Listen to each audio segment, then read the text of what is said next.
With me from Caledonia Mining, I'm joined by Mark Learmonth. Mark, good afternoon.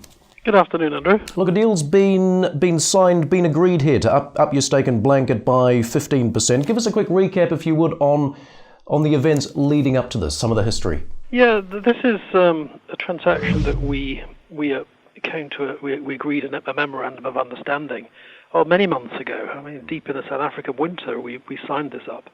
And all we're doing is we're flipping up one of Blanket's 4 indigenous shareholders. This one's called Framiro, from a 15% shareholding in Blanket to just over a 6% shareholding in Caledonia. And something we said we were looking to do.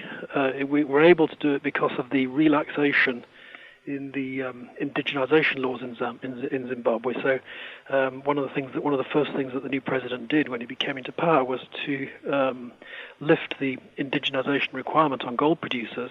And so as a first step, we are increasing our stake in Blanket from 49% to 64%. And I've got to say we're open to evaluating further transactions which would see us do similar transactions with some of Blanket's other shareholders. That would be the government, the workers, and even the community. This deal, it's yet to officially complete, though, isn't it, Mark? When might that be? Well, we've got a long stop date, I think, at the end of December. I mean, the difficulty we face when you do anything in Zimbabwe is just basically a lack of capacity. There are very few people who can actually do stuff and make stuff happen. And typically they're swamped, they're snowed under with other things, and so it really just comes down to people's personal capacity to do the stuff they need to do. But I think that the important step here is that both parties have now signed a legally binding agreement, whereas previously it was just a memorandum of understanding. And now the steps forwards really come down to just process and administration. So we're hopeful it might be done by the end of the year. If it takes longer, it will really just be because it's just difficult getting the right people to give the right opinions and sign the right bits of paper. With these reports that the government's looking to sell off its stake in some of its gold assets, I mean, could this potentially clear the way for you to take full ownership, should you wish to? It could. No, it could. I mean, I think you're confusing two separate reports.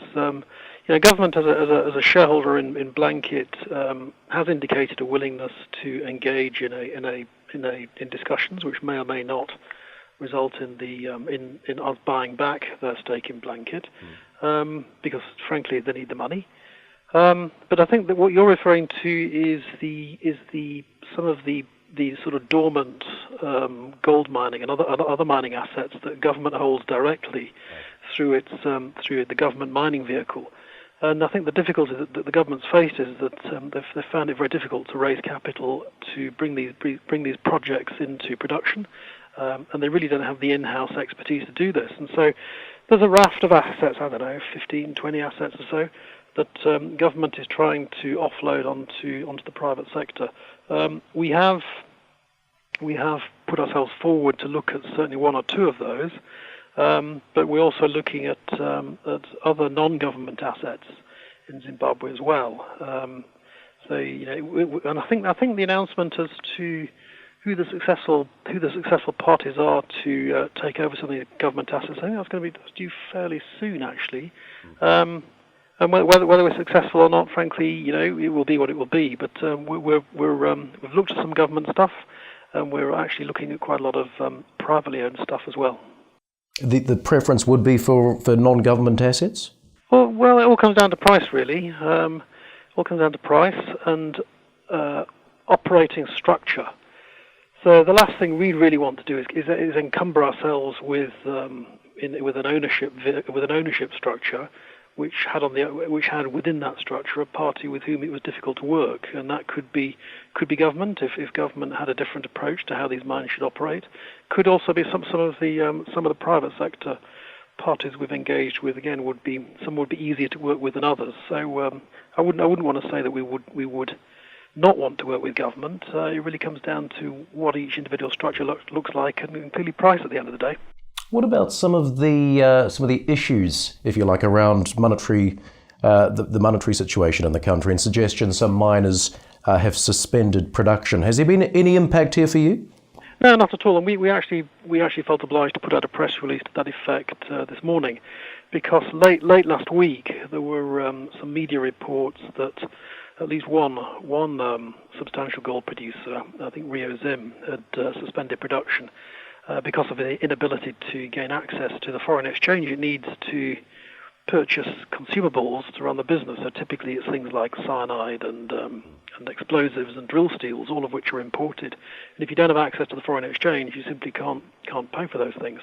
That bit of news emerged, I think, late last week. But actually, as far as I know, those assets had suspended their production many weeks ago. So as far as we're concerned, it's not new news. But it hit the market late last week, and I think had quite a damaging read-through effect onto our share price at the end of last week and certainly yesterday. So we thought preemptively we felt obliged to reassure the market that although monetary conditions in Zimbabwe do appear to have worsened in October, it hasn't affected us. And so really what that means is that we're having to work a lot harder to get the foreign exchange that we need to maintain and run the business. And I think what's come out of this whole sort of, I wouldn't call it a crisis, but this whole sort of situation at the moment in Zimbabwe is the absolute focus across all layers of government, including right to the very top, the Minister of Mines, the Minister of Finance, and including the President, recognise the scale of the problem and also recognise the importance of coming up with a solution which allows the mining industry, and the gold miners in particular, to gain access to the foreign exchange they need to be able to continue to produce and therefore earn the foreign exchange that the country needs. So a very clear-sighted view on the part of government that they actually need to come to a solution on this problem, which allows the gold industry to thrive and to grow and to prosper. Right, and Caledonia has been working quite constructively. You've got good relationships with the government? Yes, and that's again something we wouldn't have been able to say previously. Say 2 years ago, we wouldn't have been able to say that. But we found a very intelligent and receptive response right across government, as I say, Ministry of Mines, Ministry of Finance, the Reserve Bank, and including the President's office as well. And we're optimistic that quite soon there will be some sort of realignment of the way the availability of foreign exchange is distributed to improve the position of the gold miners. But as I say, for now we're absolutely fine.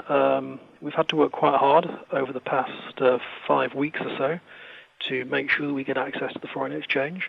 But we're encouraged. Mark, many thanks for your time. Good, thank you.